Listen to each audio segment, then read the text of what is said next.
What's good, everybody? It's your boy JSX4 here, and today we're gonna be doing Quickcaster's story. Yes, it's about that damn times. Now, before I actually like to begin, I do want to say one thing about the channel itself. We are very close to hitting that monetization mark. I say that quite a few times, but now it's getting kind of more realer than any time.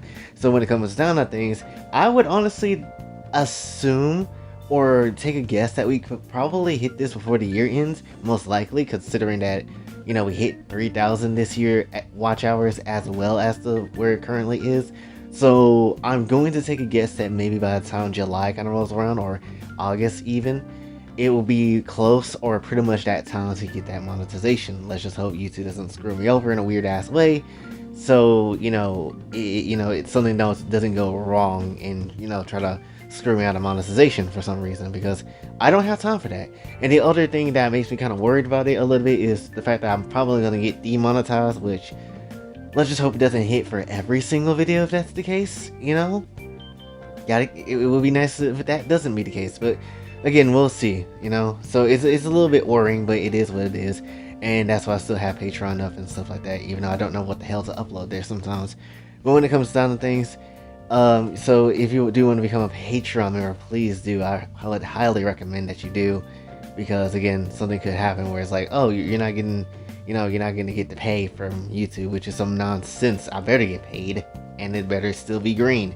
So when it comes down to things, that's like the big thing I really wanted to focus on. So when it comes down to things, let's begin. So Sage is in the beginning. So in the beginning, Sage is just basically just hanging around in the hallway, thinking to herself, because something has happened to the safe haven since we kind of left it, The fight with Despair and Junko has ended about 2 days ago, and still when it comes down to things, the world isn't necessarily fully what it should be, or it's not necessarily itself in a weird way.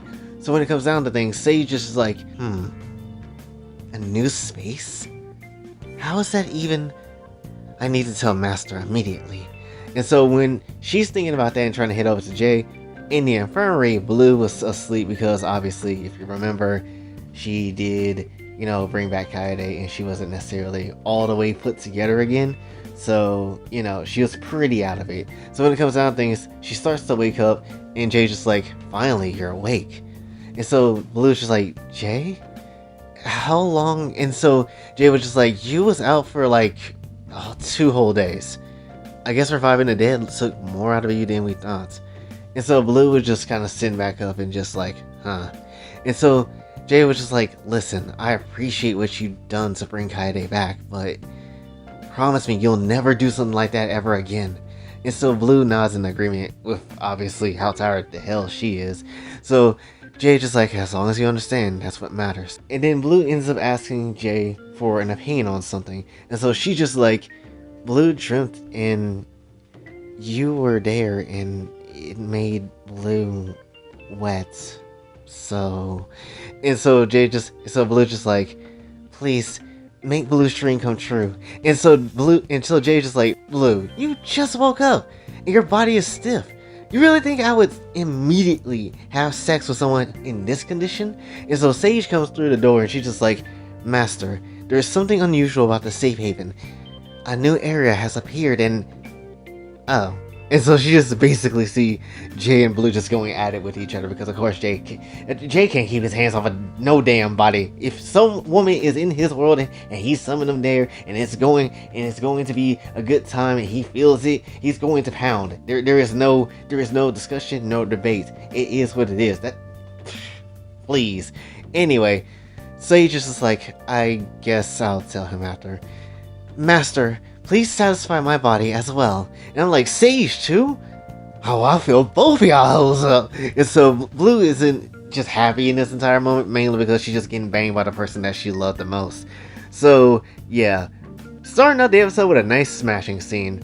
Great. Also, side note, I'm now just realizing how many views are on Twitter when it comes to these posts. They getting 100 views each. Some posts getting more than others, like the one with Tatsumaki where Jay just holding her in a precarious situation. That has over 800 views. Why? That's kind of hilarious and kind of sad. I'm not gonna hold you.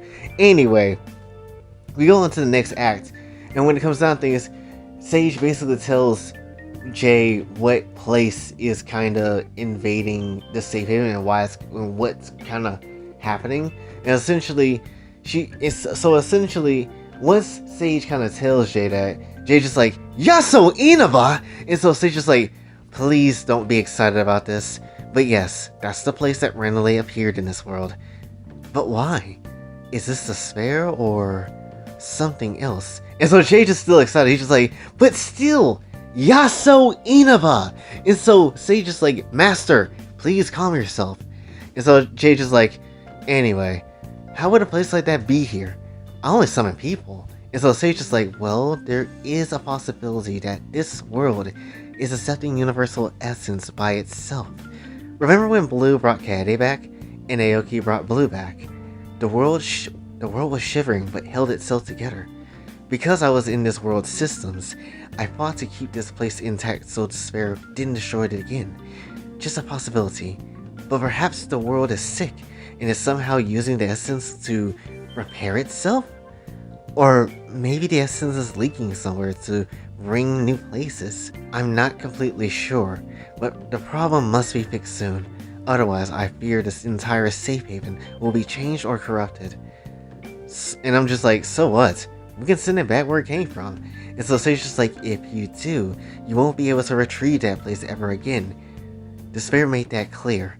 And so Jay's just like, so it's not just people, but now places that I have to worry about.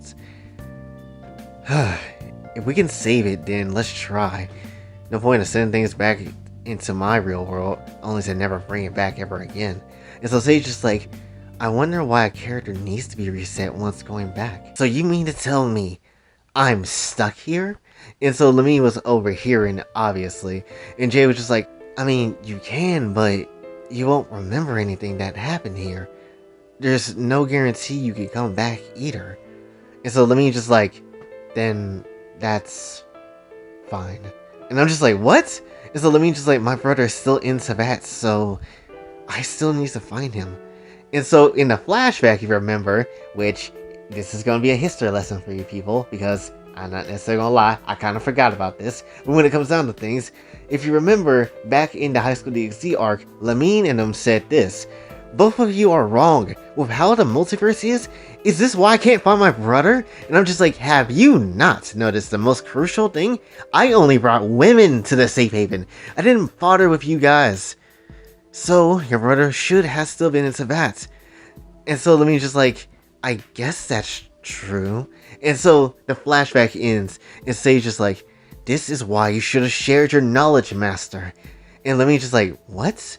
And so Sage is gonna get real meta with Lamine real quick. And so she's just like, your journey through Sabat, your brother, your story, it's not real. It is what the writers of my master's world made you to do and believe. It was never real, but this place is the only world where you can have your own lives and make your own choices. And so Lamine just like, that's not true. And so Lamine just continues on. She's just like, it's been my mission to find him and bring him back from the abyss. If I'm not real, then where exactly did I come from? And then Jay basically gets hella meta with it too. And he's just like, Genshin Impact.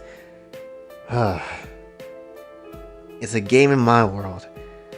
Didn't you think it's weird how some girls reference the world that knowing what they know and knowing certain details of what would happen to them in the stories of where they came from? Toko is a good example of this. I usually bring people here with my knowledge and pass that on to them, knowing that they are characters. It's hard to explain everything this way because it complicates things. Konako's the only other person who I didn't share knowledge with, but she turned out okay. Now's your chance to live too. And so Lamine just like, if that's true, and I've been controlled by other people, then you're no different. Why bring me here? Just so you can do what you want? And say just like, he brought you, all of us, to live freely here. To make our own stories. Would you rather not know your freedom? Stuck to an artist's page? And so Lamine was filled with rage and anger at this point, wanting to kill Jay. But at this point, Sage was, gonna back Jay up if something goes down. But Lamine kind of just backs off a little bit, but she's still pissed off about things. And she's just like, you know what? F you, Jay, and just leaves the room. And so Sage is like, I understand that she was the second person you ever brought to this world, but you should have told her the truth. This is why sharing your knowledge to others is important. Tanya will still be trying to kill you if you didn't do that to her either. And so she basically holds on to Jay, just like, please be careful of the future when it comes to this. She'll come to understand soon. So let's just focus on Inaba for now. And so Jay's just like, okay. So yeah, I kind of forgot a plot point way back in the day where that was the whole thing. And I'm like, well, I don't want to retcon it. So let's just add it into the story, try to figure something out. So there we go. Anyway, we go into Act 3 now. And essentially, Jay's at the top of the school and basically shoots out this ball of light, essentially from his own body, which he does a hell of a lot of screaming. I am not about to repeat that because that's going to kill my vocal cords, and I gotta save it for the rest of this damn video. When it comes down to things, Jay casted the ball of light out of his body, and it started to take form. The light took form into Tsumugi! Hey Tsumugi, how you been? We haven't seen your ass since Season 1. Yeah, actually, we haven't seen your ass in Season 1. Where have you been? Hope you got some money to pay because your ass been gone for a hot damn minute.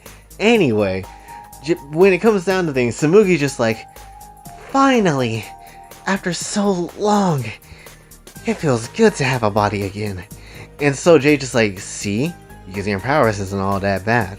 And so Tsumugi basically just yawns and stretches because she hasn't had a body in a F long time. Basically just sitting in Jay's body because, you know, that's kind of the whole point of Junko and Jay was fighting in the first damn place, to see who gets Tsumugi power. And when it comes down to things, Jay just like, well, now you got your body, what will you do now? And so Tsumugi's just like, whatever I want. Like? And so she basically comes through and kisses Jay with the sloppiest of kiss. Drool is literally going everywhere because she never really kissed a boy before. She's horrible at it, but at the same time, it's kind of sexy. When it comes down to things, Jay was kind of surprised about this, honestly, a little bit. And Tsumugi was just like, wait, did you think that wasn't going to happen? Your constant lust is with me now, too.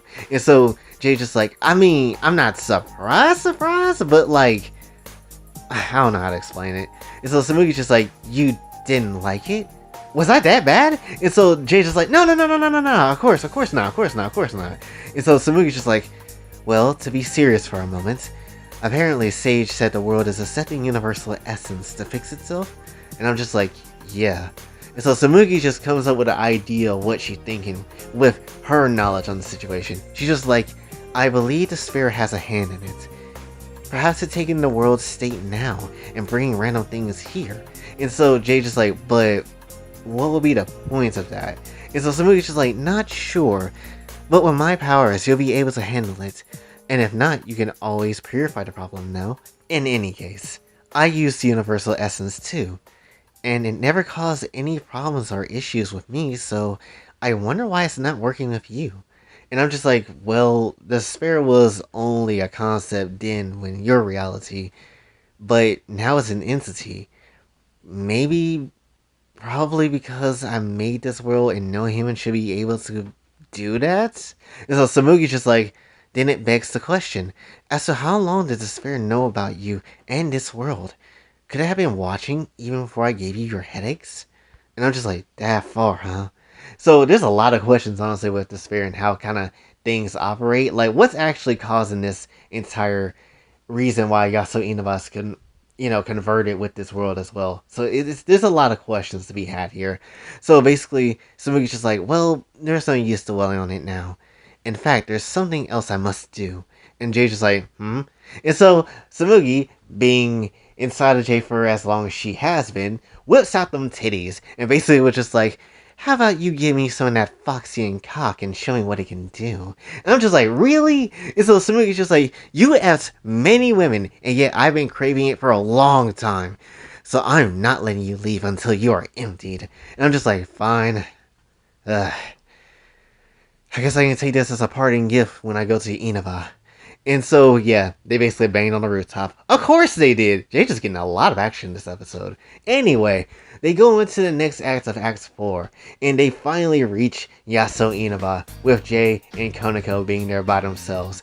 And so Jay is just freaking the hell out, and he's super excited at this point. Because he, you know, if you visit your own anime world that you honestly wanted to visit, or would have the mind to visit if you really wanted to, I'm pretty sure your ass will be excited to. So when it comes down to things, Jay's just like, I don't believe it. We really in Yasuo Inaba!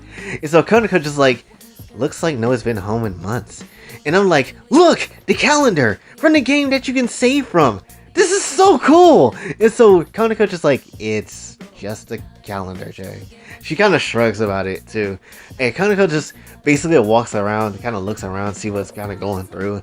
And so she basically turns on the TV. And the TV turns on, and it's a Junez commercial. At Junez, every day is Customer Appreciation Day. Come in and experience it for yourself. Every day is great at your Junez. Every day is great at your Junez. And so Koneko was very confused about all of this. And so when it comes down to things, they end up going to Yunar Kami's room. And so he's just like, whoa, this is so cool. Protagonist Kun's room. And so basically, Jay's just like, look. And so Koneko's like, Persona 3? And so Jay just like, gaze at its glory. And so Koneko's just like, I gaze at it, alright. And so Jay just like, honestly, this game was also so good too. Also, the battle music was hella cool as well. And he starts singing Mass Destruction to Koneko for some damn reason, even though he just saying although he's just saying baby, baby, baby, baby, baby, baby, baby, baby, baby, baby, over and over again. And he's not actually going into the song, he's just saying that. Koneko was just annoyed, but at the same time, she kind of just decides to let Jace have this one. You know, she's like, oh, well, at least he's just happy. That's all that really matters. So anyway, when it comes down to things, later on, Koneko was actually finishing making dinner. She was putting the plates on the table, and she calls Jay from Protagonist Kun's room. Jay, come down for your protagonist room already. I made dinner. So Jay just basically had a nice ass meal with his wife. And essentially, he was like, made me extra, and it all tastes good. You definitely are the best. And so Koneko's just like, did you expect differently? But anyway, let's get serious for a moment. This world appeared because the universal essence is leaking here in some way. But is that really what's going on? So Jay basically is just like, wait, what do you mean? And so Koneko just kind of continues on, and she's just like, to be honest, outside of summoning people, and I guess now environments, we don't know much about universal essence, do we? And so Jay just like, well, Samugi never had problems with altering the world, yet nothing went wrong with her. Yet when I do it, apparently there's consequences behind it. Maybe of all people in the world, I'm not supposed to do any of this. But then that doesn't make any sense. And so Koneko just like, then let's think smaller. Why Inaba? Could this place be brought here for a specific reason? All I can think of is despair causing this. And so Jay's just like, there is one thing I can recall. Despair did say that it can grant wishes. In the safe haven, there is no Persona 4 characters there. Nothing Persona 4 at all related to it. So maybe unconsciously Despair used the essence to make this world? But why would it grant any of my wishes? And so, granted, when it comes down to things, they still, again, at a dead end because they don't necessarily know what kind of things should they be, you know, getting answers from, because there is no answer at the moment. So Koneko just like, well, let's just leave it there for now. Besides, you being serious is making me kind of horny. And I'm just like, wait, how does that... You know what, never mind. Anyway, it's time for the main course anyway. So basically, Jay just slapped everything from the table. Okay, he didn't slap everything from the table because food is good. So he puts everything aside on the table and basically just started banging Koneko on the table as well. Again, Jay is being the yeek master. He is clapping cheeks for days in this episode. I don't know why I gave him the reason to clap cheeks for days in this episode, but he's clapping cheeks. He did beat Junko. Let him get a reward, damn it. Anyway, when it comes down to things, we get into the next act of the story, and essentially Konako was laid the hell out after some good sex. Issei could never. Issei who? Anyway, when it comes down to things, she laid out on the couch with their passionate night together, and essentially Jay went back to Yu's room, and he's just like, protagonist room. And at this point, it also started to rain. And Jay looking outside, he's just like, rain? Well, what do you know? And so he looking kind of around a little bit, just kind of exploring. But then he sat down ultimately. And he looks at the clock and he's just like, it's close to midnight now. I wonder if the midnight channel will happen.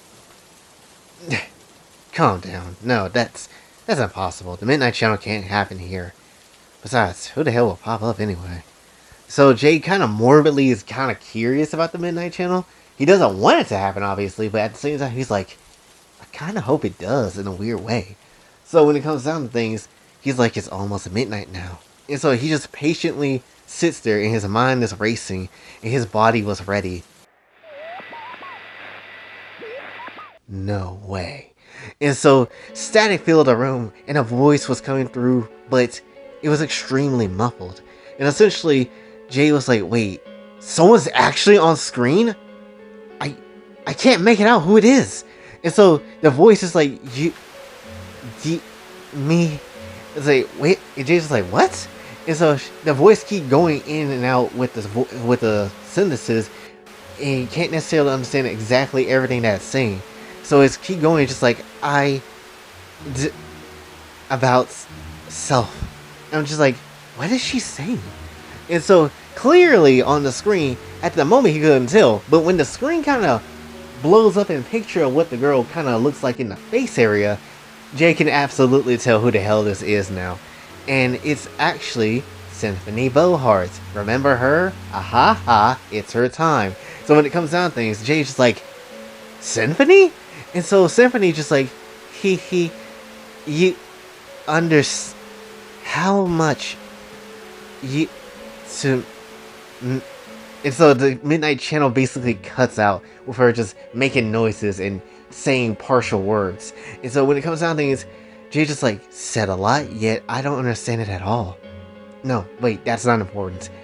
Someone threw her into TV? Who and how? And so when it comes down to things, we gotta get to the next act to see what the hell is going on here. Yes, we're making this episode a little bit more extended now. So when it comes down to things, we go into Junez, because of course we got to, because again, every day is Appreciation Day. And essentially Jay and Konako are around there at the TV section. And so Konako and then we're talking about what was going on, especially with the Midnight Channel and how everything kind of was, and basically explaining it to Konako. And Konako is very confused about all this because obviously this is not her world, so she doesn't know anything about Persona like that. So when it comes down to things, and since every Persona is different, obviously she's gonna be naturally confused about how things work. So she's like, she was thrown in a TV? And so Jay's just like, yeah, normally after the victim is shown, you gotta save them before the fog lifts in the TV world, otherwise they'll die and possibly hang from antennas and whatever weird shit they do. And so he's just like, I'm just wondering what caused her to get put in a TV in the first place. It's not something anyone can just do. Hell, even I don't have the power to enter a TV. And so Konako's just like, what is it like in there? And I'm just like, it's kind of strange to explain, but monsters called shadows live there. So best to move quick inside. Another problem we have is that by ourselves, finding someone is not easy. It won't be an easy task. The fog makes it so hard in there to see, and without special glasses, everything is gonna get blurry real quickly. And so Konako's just like, so how are we supposed to find Symphony exactly? And so Jay's just like, I'll have to summon someone here who can track inside. And I already know exactly who I want to bring. Staring at the advertisement, as you can kind of see, he already has in mind who he wants to bring over here.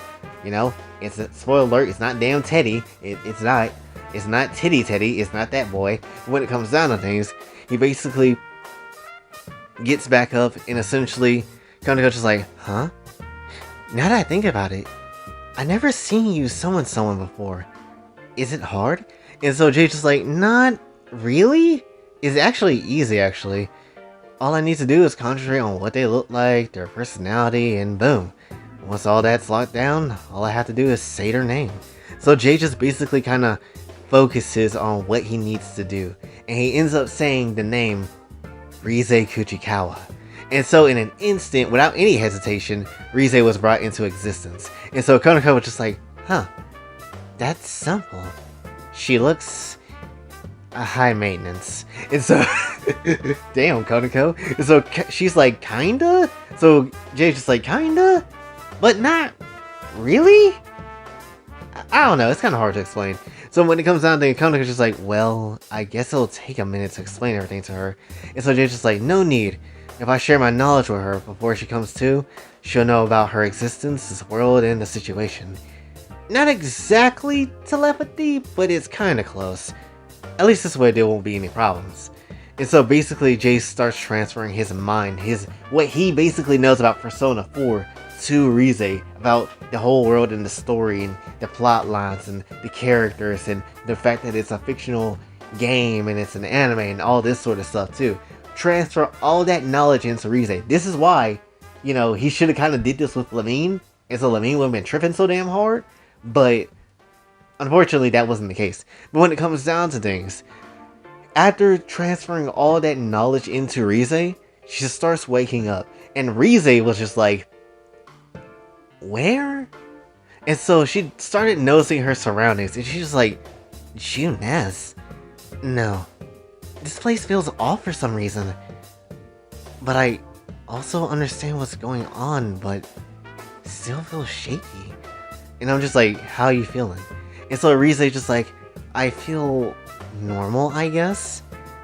I guess I never saw myself in this sort of situation. And I'm just like, it's a lot, I understand, but I hope you can help us with our TV problem. And so Rize just like, I can. Huh. I guess I'll be doing this without Senpai and the others this time. Oh well, I guess this makes you my Senpai in this world, huh? Oh, you probably know my name already, but I'm Rize Kuchikawa, or Rizette, if you know my stage name. And I'm just like, I'm Jay, and I've been a big fan, and I always wanted to meet you.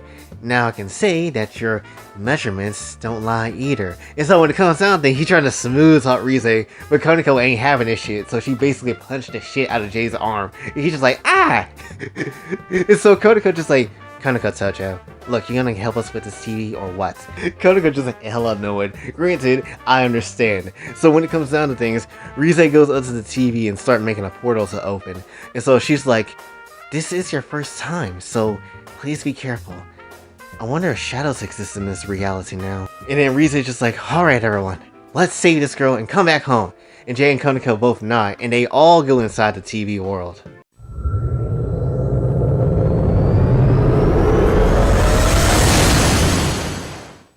Once they finally reach the TV world, everything inside is just what you'd think it'd be. And even Jay got back up and be the first one to get back up, and he was just like, inside the TV, huh? It's so damn foggy in here. And he just looking around, he just like, it's kind of hard to see my vision. And so suddenly, as he's looking around, the whole kind of world of the TV kind of goes darkish blue. And essentially, he sees the Velvet Room. The hell? And essentially, a voice calls out to him, saying, it seems fate has been cruel to you. And Jay's just like, what? We will lend you aid as long as you open the door. And so Jay just like, is this a contract? And so basically everything kind of went back to normal, and the door remained though. So he can just walk into that door anytime he's ready. So when it comes down to things, everybody, also I should mention, everybody can't see the door, just like in Persona. The only person that can see the door is the protagonist. Jay is the protagonist, so he's the only one that can see the door. Konako and everybody else can't. So when it comes down to things, Rize is just like, it's been so long since I last been here. To be honest, I don't miss it. Look, I'll scan the area and see if I can find who you're looking for. We can't stay in here for too long though. Our bodies aren't used to this space yet. And so Konako's just like, what does she mean? And Jay explains, in the TV world, being in this world is exhausting and more taxing on the body. As long as we find her quick, it should be fine though. And so Rize just like, I'm using my personas to scan now. I'm not sensing any shadows. I am sensing one iffy presence, though. And Jay's just like, that may be her. So while they're basically scanning around the area trying to look for Symphony, Rize wasn't looking scanning hard enough because she missed two other presents that's actually in the TV world watching them. And essentially, they weren't alone. And while Rize was looking around, Kaneko noticed something was off. She smelled a presence. No, she smelled two people with murderous intent. And so Konako realizes what's happening. And so she's like, Jay, move! And essentially, the two girls come from the sky to kill Jay and Rize. But Jay pulled Rize out the way and dodged the attack. Yes, we're going this damn route. And it's the damn Ruby characters. Oh no. Oh god. Damn it. Anyway, so Weiss is like, as expected, he's a fast one. And so Rize like, who are they? And I'm just like, Rize, are you hurt? And so Rize just like, I'm fine. And I'm just like, good. So hide somewhere and escape through the TV when you find a chance. And so Rize just like, but what about you two? You can't stay in this world for so long. And so Jay's just like, we won't. Give us 20 minutes at least and we'll have it done. So get going, Rize. If you died, then all this would be for nothing. And essentially Rize was shocked but understood. And she was kind of feeling Senpai a little bit. She was just like, please be careful, Senpai. And then she goes into hiding before, making her moves go into TV because obviously Weiss is not gonna let that shit slide. And so when it comes down to things, Jay's just like, funny, I don't remember bringing y'all here. So what gives? And so Ruby is like, what gives? What gives is that you're not gonna use this world for whatever you want. How many people needs to be hurt before your selfishness is satisfied? And so Weiss is just like, I'll take the girl, you take him out, Ruby. And so Ruby's just like, right. And Konako's like, Jay? And Jay just like, we'll be okay, just get ready. I'm bringing Symphony home. Not even you two are gonna get in my way at that. Call me selfish all you want, but you aren't in control here. And he basically kind of just grabs his Keyblade transformation ass form and gets ready to do battle with Ruby. And essentially Ruby just getting pissed off about this and actually is getting a lot more madder as time kind of goes by. And so Ruby just like, what the hell kind of person are you? A friend never takes advantage of another for short-sighted gain. Like this curse the world. We'll definitely find the truth about the will of man and save remnants. And I'm just like, at least I know the why now. And essentially Weiss is like, enough talking. And essentially what goes down is Weiss without any hesitation and with the notion of remnant on their minds, Weiss attacked Konako, but Konako blocked the blade. And essentially Ruby was about to pin Jay down, but Jay blocked it with the Keyblade. So the battle between Weiss and Ruby versus Konako and Jay was on. And that is where we'll end it today, my boys. Oh boy, honestly I was going to end it right at Symphony's Midnight Channel reveal, but I felt like it wouldn't have been as good, so I decided just to put this in here. And also, this is going to be testing my writing too, because I'm going to be like trying to figure out how to make Ruby work in this world and try to see how we can make this a thing, So we'll see how this kind of goes down. But I'm thoroughly excited because I already kind of have ideas on what I want to do with Ruby in the team and how that kind of goes, and how kind of things go forth from that point. And we'll see kind of what happens. The only thing I am absolutely missing, or at least I'm not necessarily sure how to carry out, is Symphony's abilities and what she can do. That's the only thing. That's the only thing I don't know, because I'm trying to figure it out. I have an idea of what I want to use, but I'm not sure. So if anybody has an idea of what they think Symphony's power could be, I'm very much open to listening in on what your idea is and maybe implementing it for the story. But we'll have to see, So I don't know. Again, Symphony has gave me like the hardest difficulty of trouble when it comes to things. Hell, I still don't even know her backstory yet, so we'll see and figure things out as time kind of goes by. But yeah, that's like the biggest thing. So hopefully we'll figure that out by the time the next episode comes through. And yeah, that's about it basically. So hopefully you did enjoy. If you did, be sure to like, share, subscribe, hit the bell notification on everywhere else. Also follow me on the socials if you'd like to donate to the channel. Patreon is available as well. And until then, it's your boy Jay, signing off. Have a blessed day.